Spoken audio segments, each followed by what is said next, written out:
has as of now, and what we will be getting upcoming products in our product segment, so that we can have much more enhanced versions of products that we are up to. Okay, so to begin with today's sessions, let's try to understand with the key trends on the product part of it as a surveillance as a category.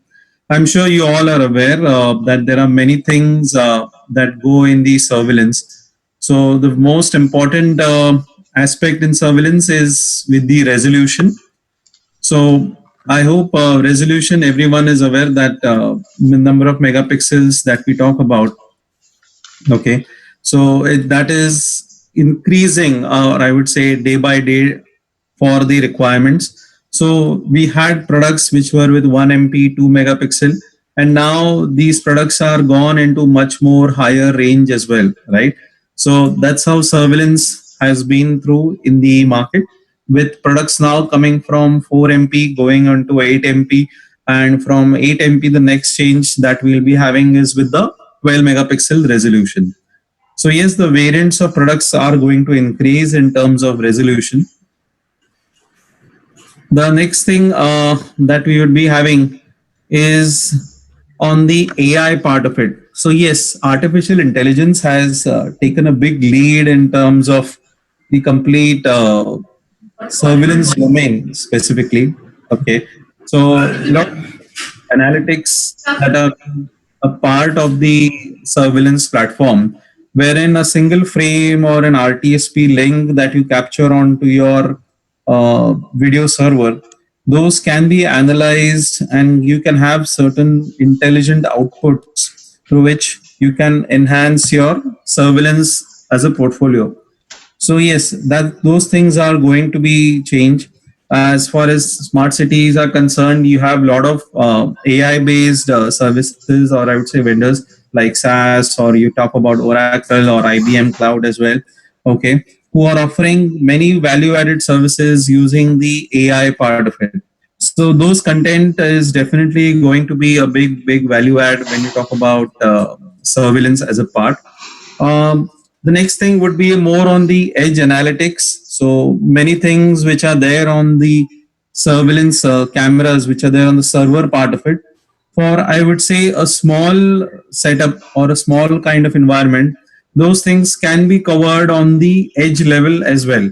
So that's going to be very good, wherein rather than keeping everything onto the server, you can have certain analytics which can be run on the surveillance camera itself, because the number of I would say the processor that and the other RAM and the resources that are required, those can be managed on a single individual camera itself. So yes, the cameras are becoming more of intelligent, and many things are there that can happen on the camera as well. So now if you talk about an ANPR camera or a facial recognition camera, those are a part of the edge analytics, where you have certain cameras which can feel, have those features embedded within them. Next thing is with the storage part of it, as we see, and storage, yes, that has gone way beyond from our standard 8 TB, 10 TB that we have. Now there are hard drives which are coming up with 16 TB of storage space. So I'm sure the storage space is getting much more enhanced for the surveillance domain. And but though the cost, I would say, for the storage is still higher than the standard products that form the entire BOQ. Okay, so storage is still on a higher cost, but yes, definitely over a period of time, we expect the cost for the storage devices also, to get enhanced. More importantly, more the storage is required as you have the higher versions of resolution. The amount of space is definitely going to get consumed more. And we see now we have made various services like cloud services where you're getting stored onto the cloud devices. But then still, the local storage or the local recording is always going to be a value add in any kind of a setup that we do, right? So though we have a centralized recording system, you will always have a local NVR or a local SD card where you will be doing the complete recording activity. So that is where I would say storage is definitely going to play a major role, where you need to ensure more actively you are utilizing storage as per the requirements. Next is with the, as you go talk about storage, definitely the codecs that supported are going to be more enhanced. We are still working with H.265 plus, but I see that there are certain industry trends where there is much more higher compression is required, because now cameras are coming up usually with all the tenders of 8 megapixel as well as 12 megapixel, which is going to start coming up, plus more amount of data that is going to get stored. So then definitely H.265 encoding plus is not going to be still sufficient enough. We would require some higher encoding as well. And last but not the least, I would say with the current trend, with the existing pandemic that is unfortunately happening through, thermal imaging has taken a sudden peak, wherein all the, I would say, players in the surveillance domain are looking up only for the thermal based solution. A couple of, I would say, few months before, if you talk about thermal imaging, it was not of that importance. But I would say due to this pandemic, definitely the importance for thermal devices has gone to very much high on to the next level, right? So yes, these things have changed with the entire domain for the surveillance as a portfolio, and we hope to see some new settings, or I would say new trends that will be coming up as a surveillance part of it, right? So that's the going to be the good trend for surveillance, and see that there is a lot of opportunities in the market, and that will continue to be in the market for a long period of time when we still have surveillance as a domain. So one such example of thermal imaging and the application of the surveillance, products is one application that we just saw in the news maybe a couple of days before.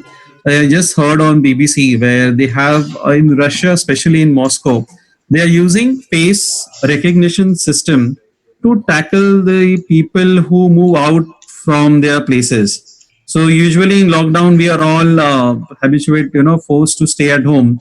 But still, I would say there are many people, like especially in India, where we would like, to move out of a house, and then we have all these police actions taking place. But definitely that's not the enough source, or you can say the police to control all these locations. But then if you use a central recording, or you can say central monitoring devices or central location, and then we have all these cameras which are there on the streets. Instead of just normal camera, we use a face recognition cameras, or you can see a face recognition onto your VMS platform. Then easily we can recognize these people who are coming out if their database is stored, and then you can track upon and catch across those people. So that is how I would say surveillance is definitely helping out in certain locations across the world. That's what got to news, and you can definitely control people who are moving out using these kind of cameras. So nowadays in India, we see there is a lot of police surveillance, there is street surveillance that is happening through surveillance that is put across by the local government bodies, forcing all shops to have an outdoor cameras, right? So those things, if they are captured and viewed at a central location or at the district level location also, then it is going to be huge help for anyone to do the monitoring activities. So that's just one of the example that I wanted to share across with the face recognition cameras. Okay. So moving on to what D-Link is offering in the surveillance domain, we have three major categories that we talk about. One is with the CCTV product portfolio, which is there on the analog AHD part of it. Then we have the IoT based products. So we have P6000 as one of the common product, but we are getting some new variants in the IoT segment as well. for the upcoming markets where you have a local storage onto the camera as well as on the cloud as well, so making it very easy for installation. So those kind of devices are very popular, I would say, across the globe, especially in the small setups like for a home or a small office where you don't need to do any wirings. IoT products, I think so, are a good value add to it. And then we have the standard IP product portfolio, which is much more enhanced, getting enhanced now for dealing, where we plan to have more variants of cameras as per the market demands. So that's how the trend, I would say, and the dealing product surveillance portfolio is all about.